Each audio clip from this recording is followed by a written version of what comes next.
하나님 말씀 보겠습니다.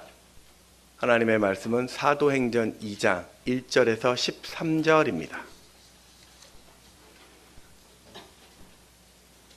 사도행전 2장 1절에서 13절 말씀을 교독합니다. 오순절 날이 이미 이름에 그들이 다 같이 한 곳에 모였더니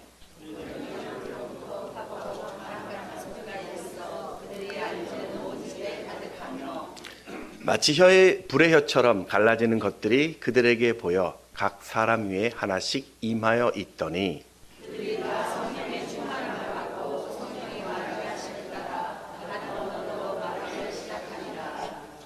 그때 경건한 유대인들이 천하 각국으로부터 와서 예루살렘에 머물러 있더니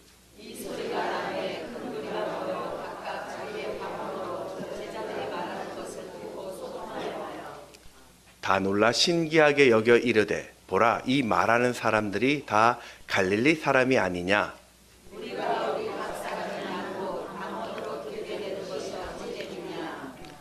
우리는 바데인과 메데인과 엘란임과 또 메소보다미아, 유대와 갑바도기아, 본도와 아시아,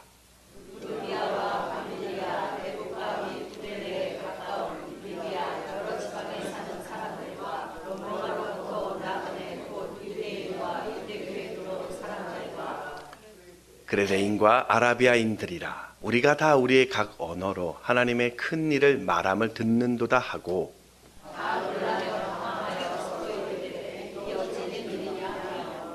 함께 읽겠습니다. 또 어떤 이들은 조롱하여 이르되 그들이 쇠술에 취하였다 하더라. 아멘.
네, 오늘 오신 여러분을 환영하고 또 축복합니다.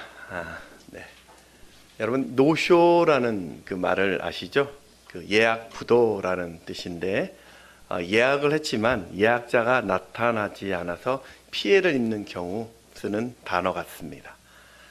작년에도 대량으로 커피를 그 커피숍에서 주문한 후에 연락이 두절되거나 또 미용실에서 파마를 한다고 예약해서 그 미용실에서 다른 손님을 받지 않고 많은 시간을 비워놨는데 정작 손님이 오지 않거나 또 단체 주문을 음식점에서 받아가지고 미리 음식을 다 세팅해 놨는데 문자 하나로 취소하는 경우를 종종 보곤 합니다. 이 중소벤처기업부에서 실태를 한번 조사해 봤다고 합니다. 외식업 10곳 중에서 6곳이 최근 3년간 이 노쇼 피해를 경험했다고 해요. 평균 한 8.6회 정도, 그리고 1회당 44만 원의 손실을 보았다고 통계를 냈습니다. 그래서 올해부터는 이 공정거래위원회에서 이 재료비와 기회 비용을 포함해서 최대한 40%까지 위약금을 청구할 수 있게 되었다고 합니다. 사람들이 왜 자신의 약속을 이렇게 지키지 못할까요? 저를 한번 살펴봤습니다. 나는 왜 지키지 못했을까? 살펴봤더니 그 이유 중에 하나가 약속을 너무 가볍게 쉽게 생각하고 있더라는 거죠. 지켜야 되는데 뭐 못 지키면 어쩔 수 없지. 제 안에도 이런 마음이 있더라고요. 이러다 보니까 우리는 서로 약속을 해도 먼저 의심부터 하게 됩니다. 정말? 진짜? 과연? 이런 의심을 갖게 됩니다. 하지만 우리가 믿는 하나님은 신실하십니다. 그분은 당신이 약속하신 바를 반드시 지키시는 분이십니다. 민수기 우리 23장 19절의 말씀을 같이 한번 읽습니다. 시작. 하나님은 사람이 아니시니 거짓말을 하지 않으시고 인생이 아니시니 후회가 없으시도다. 어찌 그 말씀하신 바를 행하지 않으시며 하신 말씀을 실행하지 않으시랴. 그래서 여러분, 하나님이 약속하신 이 성경의 말씀은 100% 믿을만 합니다. 우리 옆에 계신 분과 이렇게 한번 인사했으면 좋겠습니다. 하나님을 믿으십시오.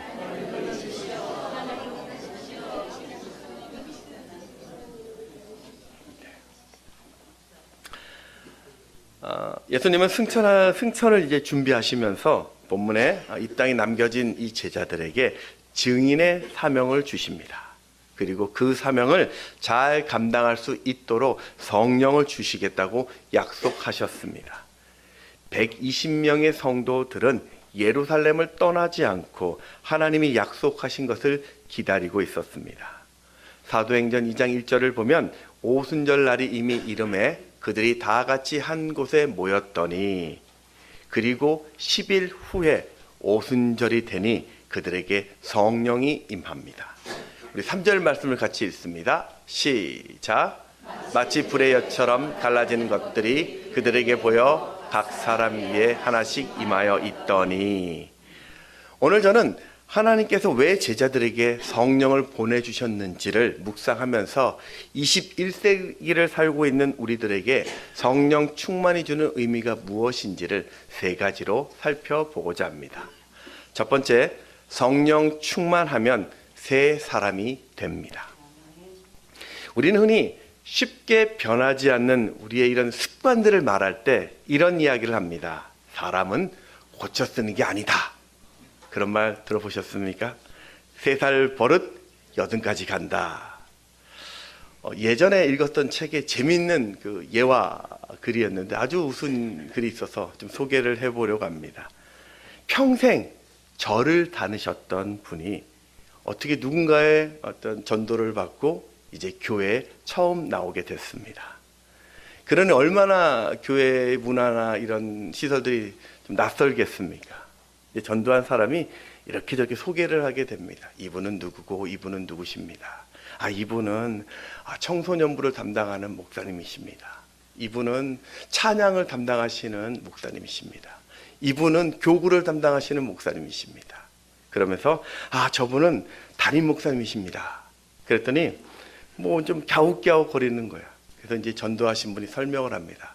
아, 담임 목사님은 교회를 대표하시는 분입니다. 그제서야 그 절에서 오신 분이 고개를 끄덕이면서 아, 주지 목사님? 그러면서 합장을 했다고 합니다. 이 주지 스님이라는 말이 있죠. 절에 보면은 그 교회를, 절을 유지하고 관리하시는 책임 맡은 스님을 주지 스님이라고 부른다고 합니다. 그렇게 이야기한 것 같아요. 오래된 습관을 이야기하는데 뭐 의미는 뭐 비슷한가요? 뭐 그럴 수 있을 것 같습니다. 뭐 웃자고 하는 말이지만 이처럼 우리 안에 있는 고정관념이나 오랜 시간으로 쌓여진 그 습관들은 이게 바뀐다는 것이 참 어렵다라는 것이죠.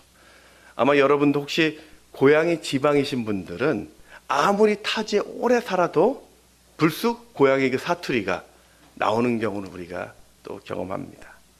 그런데 오늘 성경은 완전히 변화된 사람들을 소개하고 있습니다. 오순절 그 마가의 다락방에 성령이 임하자 그들이 성령이 말하게 하심을 따라서 각기 다른 언어로 말을 합니다. 4절 말씀을 같이 읽습니다. 시작.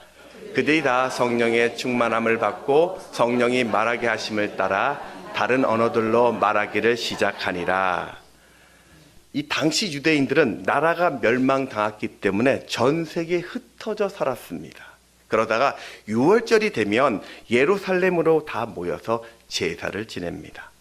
그런데 이 예루살렘에서 자신들이 태어난 곳의 방언을 듣게 되었습니다.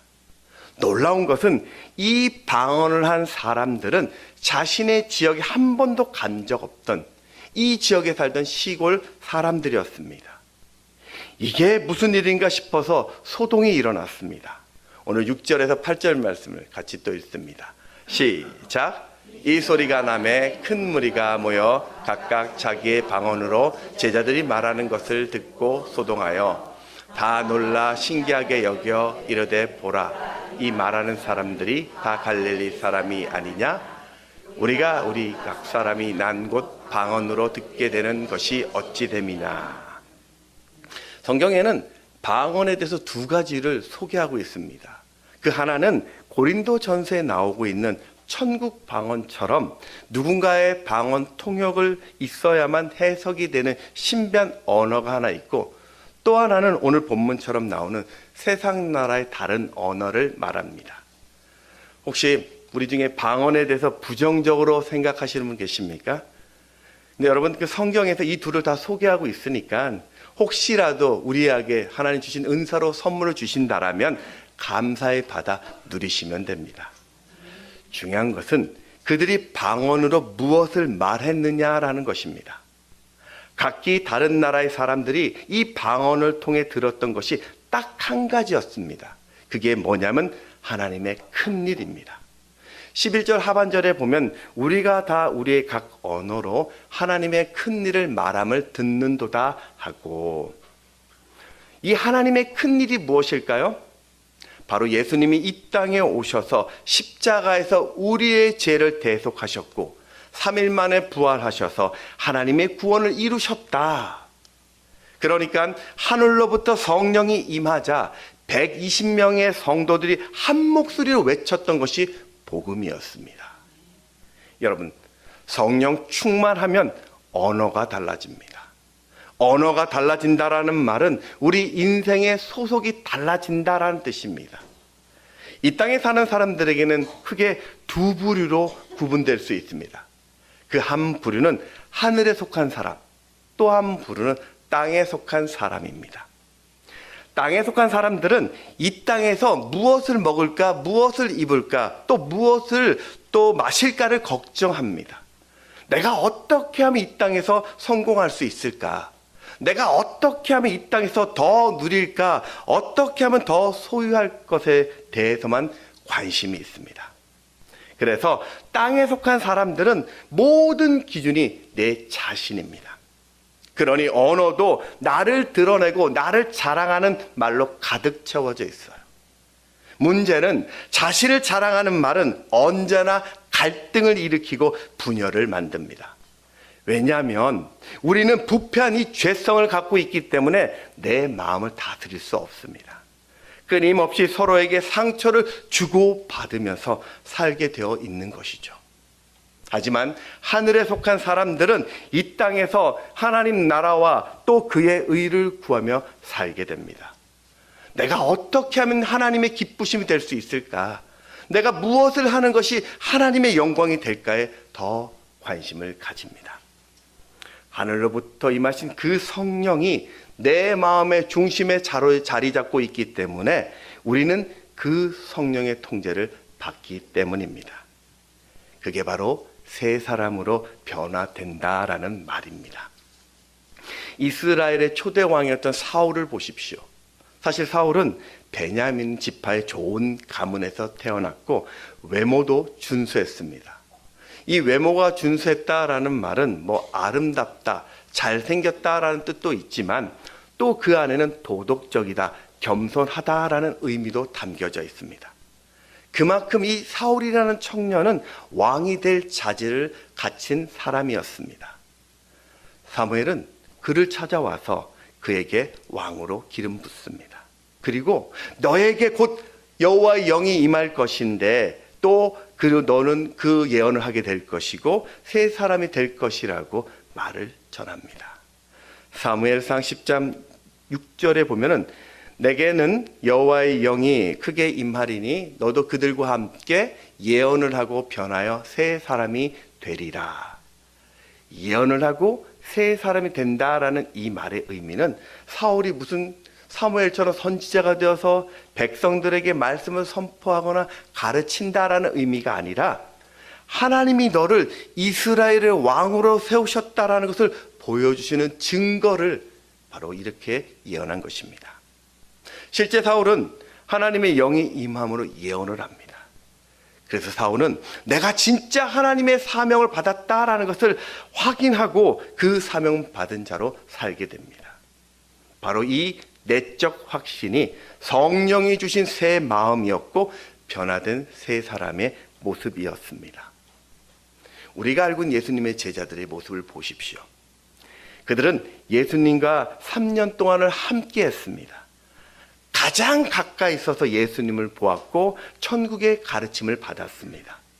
그런데도 제자들은 여전히 땅의 것들을 생각했고 땅의 것들을 추구하며 살았습니다. 제자들의 가장 큰 이슈가 무엇입니까? 누가 더 크냐? 그런데 그들에게 성령이 임하니 변화되었습니다. 바로 그 증거가 오늘 방언입니다. 사랑하는 여러분, 오늘 예수 믿는 여러분 안에도 성령님이 거하십니다.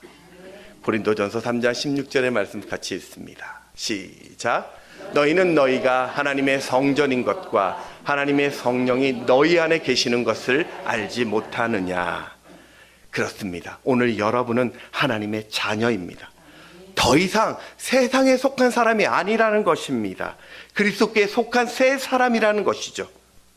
물론 그렇다고 해서 그럼 내가 새 사람이 되었으니 인생의 모든 장애물들이 다 사라질 것이고 하늘문이 열리고 늘 형통의 길을 가게 된다, 그런 의미는 아닙니다. 내가 하늘에 속한 사람으로서 세상적인 관심보다는 하나님이 더 관심을 가지는 자가 되었다라는 뜻입니다. 내가 하늘에 속한 사람으로서 내 죄를 깨닫는 자가 되었다는 뜻이고, 내가 하늘에 속한 사람으로서 성령께서 말하게 하심을 따라 예수를 자랑하는 자가 되었다라는 뜻입니다. 그리고 그 증거가 바로 오늘 우리의 언어가 바뀌는 것입니다.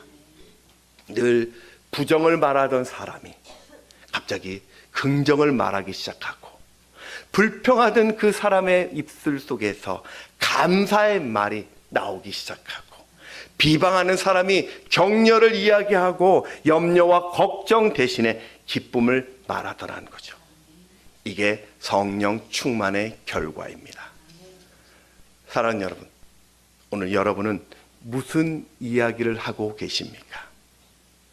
상처를 쏟아내고 계십니까? 두려움과 걱정을 말하고 계십니까? 메마른 내 인생의 이야기를 하고 계십니까? 멈추십시오. 여러분은 성령 받은 자입니다.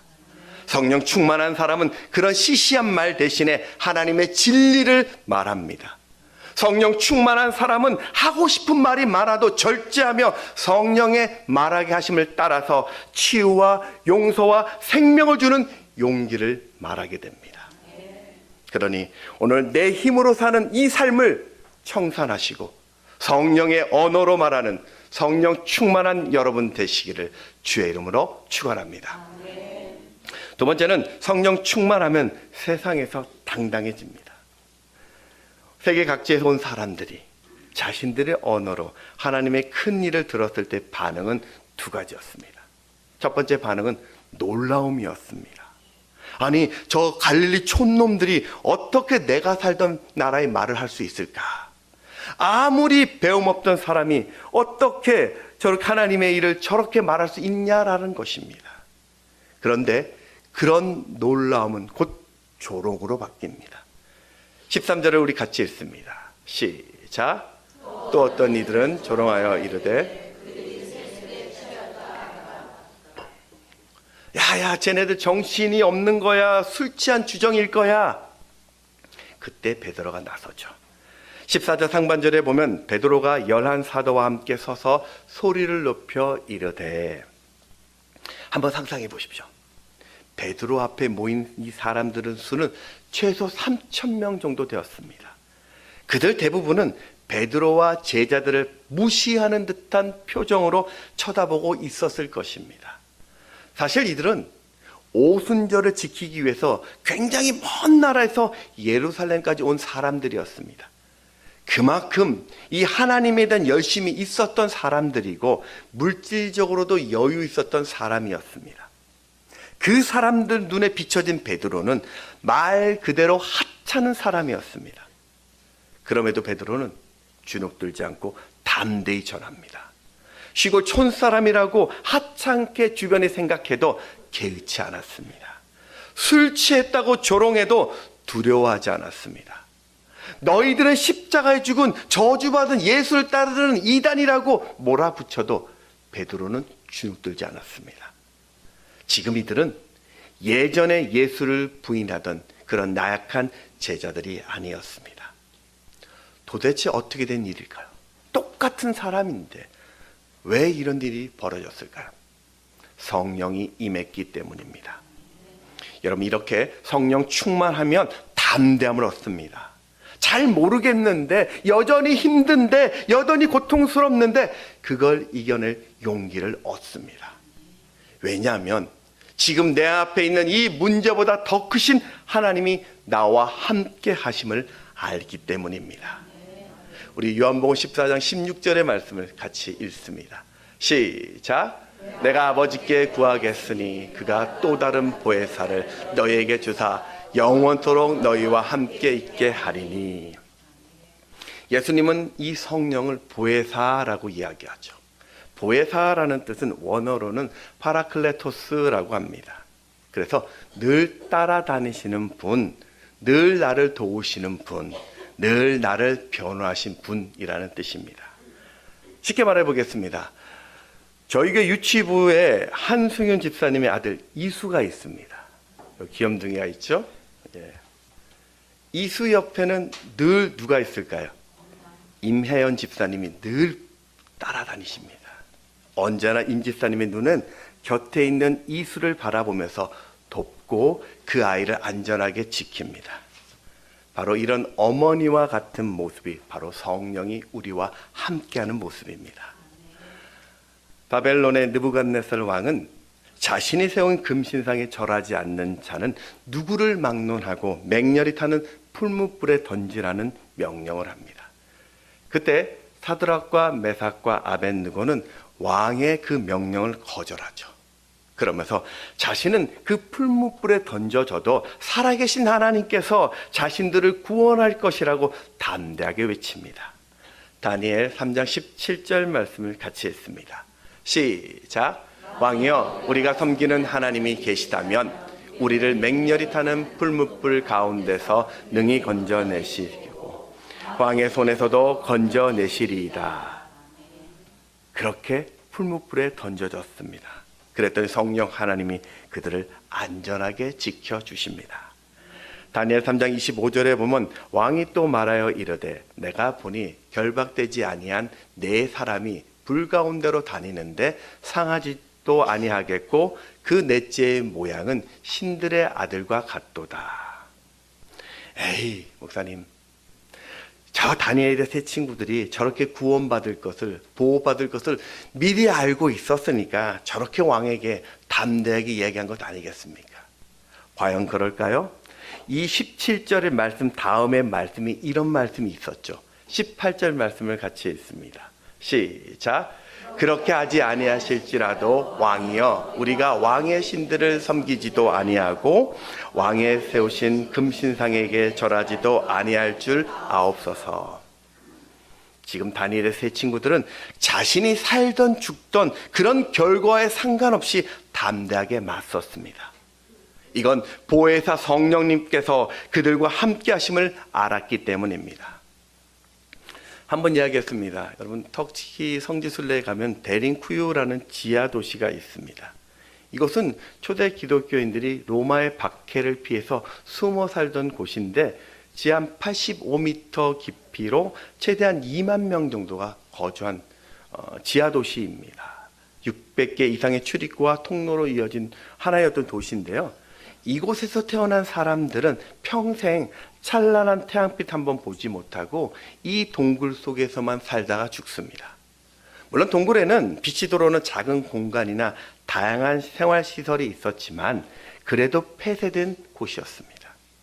신기한 것은 이런 열악한 환경인데도 불구하고 그들은 불평하지 않았습니다. 그들의 신앙생활 속에서는 아무런 문제가 되지 않았습니다. 왜 초대교회 성도들은 신앙 때문에 감옥에 갇히고 가족이 화형을 당하고 목이 잘리고 원형 경기장에서 사자밥이 되는데도 두려워하지 않고 담대하게 맞설 수 있었을까요? 보혜사 성령 때문에. 여러분, 오늘 내 삶에 빨간불이 들어와 있습니까? 신앙의 결심이 깨어져 가고 있습니까? 무기력하십니까? 믿음의 변화가 없으십니까? 그건 내가 성령 충만하지 않았기 때문입니다. 로마서 8장 26절 상반절에 보면 이와 같이 성령도 우리의 연약함을 도우신다. 위로부터 임하신 이 성령님이 오늘 내 안에 거하심을 확신한다면 여러분은 세상의 어떤 상황에 내몰려도 두렵지 않을 것입니다. 그 성령 하나님이 나의 이 두려움을 평안으로 바꿀 것을 알고 있기 때문에 우리의 이 허물을 충만으로 바꾸실 분이심을 알고 있기 때문에 우리의 이 슬픔을 기쁨으로 바꾸심을 알고 있기 때문입니다. 그러니 여러분, 오늘 지금 나에게 능력이 없어도 괜찮습니다. 지금 당장 인생의 답이 안 보여도 괜찮습니다. 왜냐하면 오순절 성령 충만이 바로 나를 위한 답이기 때문입니다. 오늘 초라한 내 힘으로 인생 살지 마시고 어떤 상황 속에서도 나를 이기게 하시는 그 성령 하나님을 찾으십시오. 곧 여러분의 인생이 당당해질 것입니다. 마지막 세 번째는 성령 충만하면 복음을 전하게 됩니다. 이 성령 충만의 또 다른 특징은 말씀을 깨닫게 되는 거예요. 사도행전 2장 14절에서 36절을 전 읽지 않았지만 이 본문은 베드로가 했던 첫 번째 설교입니다.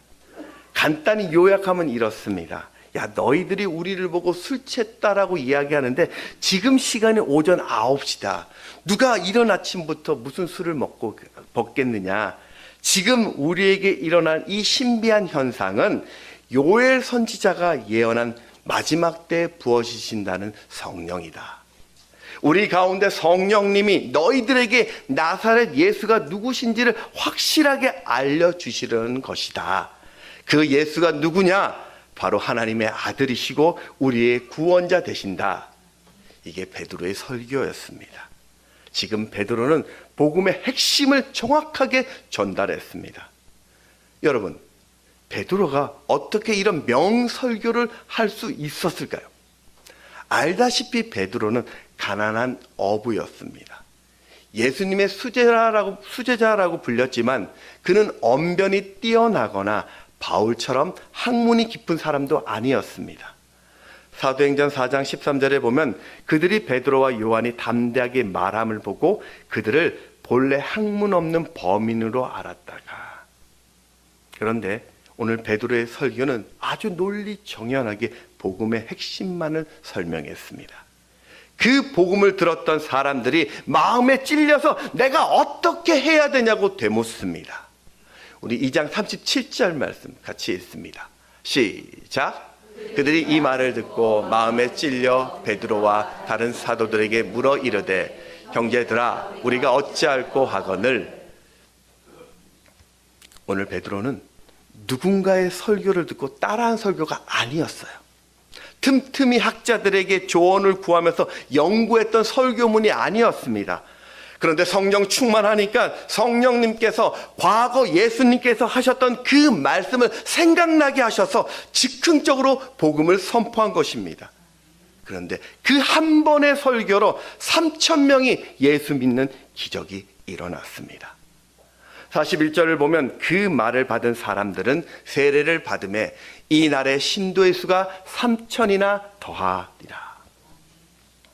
이후에도 이 무식했던 베드로는 성령께서 주셨던 지혜로 초대교회를 든든히 세우는 핵심 리더가 되었습니다. 성령께서 주셨던 그 지혜로 베드로는 베드로 전후서를 기록합니다. 성령 충만한 베드로는 헤롯의 그 강압과 핍박에도 굴복하지 않고 끝까지 복음을 전하다 결국 순교의 자리에 그 인생을 마치게 됩니다.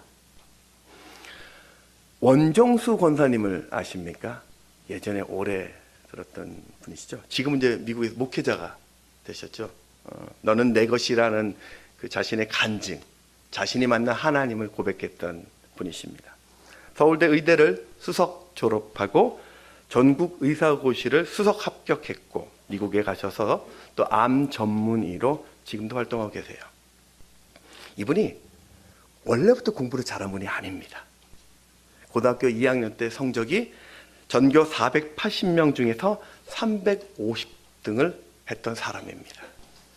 아버지가 일찍 돌아가셔서 어머님 슬하에서 어렵게 사셨는데 어머님이 늘 새벽 기도를 다니면서 아이들에게 손을 얹고 축복 기도를 해주셨습니다. 그렇게 어머니의 신앙 속에서 자라다가 고등학교 2학년 때, 그 이제 청소년 학생부죠. 전도사님이 야 너희도 성령 받아야 된다라고 합심해서 기도하다가 성령을 받고 방언을 체험합니다. 이후 이분은 어머니와 함께 새벽 기도를 다녔습니다.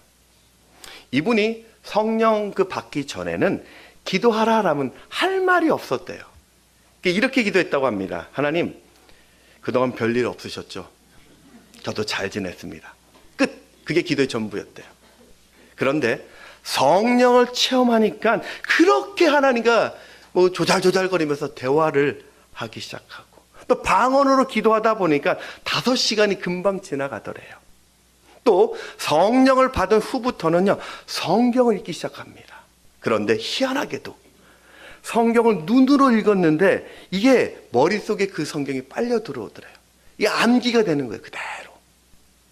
더 신기한 것은 성경책뿐만 아니라 교과서 참고서를 보는데도 이게 그대로 머리에 암기가 되기 시작합니다. 마치 우리가 사진 찍는 것처럼 머리에 척척척척 암기가 되어서 첫 페이지부터 마지막 페이지까지 다 암기가 됩니다. 그러니까 이분은 시험 보면 혼자만 늘 오픈북이에요. 책을 본다고 합니다. 머릿속으로 이렇게 하면 책장에 막 넘겨간대요. 아, 여기 뭐 있었지. 이렇게 푼다고 얘기를 하더라고요. 성령을 체험 후 시험을 봤더니 350등 했던 이분이 그 다음 시험 결과가 전교 5등을 합니다. 그리고 졸업 때는 고등학교 수석으로 졸업하게 됩니다. 서울대 의대에 입학했는데 건강이 악화되어서 죽음까지 생각하게 되었습니다. 또다시 그분은 새벽 기도에 가서 부르짖었더니 성령의 기적적인 치유하심을 경험하게 됩니다. 그래서 이분은 새벽 기도에 목숨을 걸기 시작했습니다. 그렇게 하루하루 성령과 동행하면서 서울대 의대를 수석으로 졸업했고 미국으로 가서 미국 의사시험도 수석으로 졸업하게 됩니다. 미국은 이 인종차별이 심한데 그래도 불구하고 성령과 늘 동행하면서 계속 예수를 전했습니다. 대학교에서는 교수 자리를 이제 제안을 했는데 이 미국은 공공장소에서 전도를 하면 제재가 심하게 받는다는 걸 알고 그 교수 자리를 포기합니다. 그리고 개업을 했습니다. 어렵고 힘든 가정에 의료 상담을 해주면서 무료로 약을 조제해 주면서 복음을 전합니다. 이게 소문이 나면서 그분의 병원이 크게 성장했습니다. 그러다 어느 날 병원을 하나 더 인수할 기회를 얻게 되었습니다. 이 병원을 인수하면 연간 30만 달러 정도의 수익이 그냥 생긴다고 얘기를 하더라고요. 이 목사님도 처음에는 내가 이 병원을 인수하면 이 많은 수익으로 자선 사업이나 또 선교 사업에 더 큰 도움이 될 것이라고 생각을 했대요. 다 좋았는데 딱 한 가지가 걸렸다고 합니다.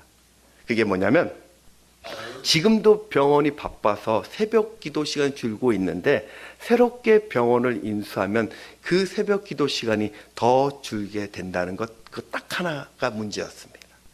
다시 하나님께 물었습니다. 하나님이 이분에게 이런 음성을 들려주십니다.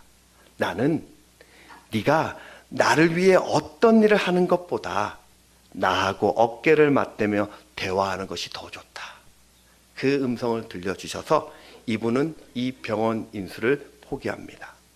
지금도 1년에 한 2달 정도는 자비량 사역으로 무료 진료와 선교 그 사역을 하면서 복음을 전하고 계십니다. 여러분, 성령님은 예수를 전하기 위해 이 땅에 오셨습니다. 로마서 8장에 보면 이 성령을 하나님의 영, 또 예수의 영이라고 이야기하죠. 성령은 오늘 내게 지혜를 주시고 또 능력을 주시고 나를 통해 예수의 이름을 증거되길 원하십니다. 그러니 오늘 성령에 주시는 이 감동으로 여러분 삶의 자리자리에서 복음을 전하는 또 복된 여러분 되시기를 주의 이름으로 축원합니다. 말씀을 정리하겠습니다. 오순절 성령이 임한 이후로 볼품 없었던 제자들이 갑자기 변했습니다. 두려워하고 걱정 속에 떨던 이 제자들이 하나님의 기쁨을 말하고 뜻을 구합니다. 그들에게 능력이 나타났고 최고의 학문과 지성을 자랑하는 자들을 두렵게 만들었습니다. 이들은 어떤 환경 속에서도 거침없이 복음을 전했고 당당해졌습니다. 그들은 그렇게 초대교회의 위대한 역사가 되고 있었습니다. 오늘 이 사도행전이 말하고 싶은 것이 무엇일까요? 성령 없이는 능력 있는 그리스도인이 될 수 없다라는 것입니다. 성령 없이는 그 인생의 현실을 이길 수 없습니다. 그래서 성령 충만을 위해 기도하라는 것이죠. 사도행전 2장 42절의 말씀을 같이 읽습니다. 시작. 그들이 사도의 가르침을 받아 서로 교제하고 떡을 떼며 오로지 기도하기를 힘쓰니라. 여러분, 내가 아무리 평범하고 내가 지금 아무리 연약해도 기도하면 성령이 부어집니다. 내가 지금 아무리 무기력하고 초라해도 기도하면 성령의 권능을 받습니다. 그러니 내 삶에 부어질 그 성령을 갈망하십시오. 매일매일 이 성령의 도우심을 구하십시오. 오늘 내 인격이, 오늘 내 감정이 성령의 지배를 받도록 간절히 기도하십시오. 오늘 그 성령 하나님은 우리와 영원히 함께 하실 것입니다. 찬양하겠습니다.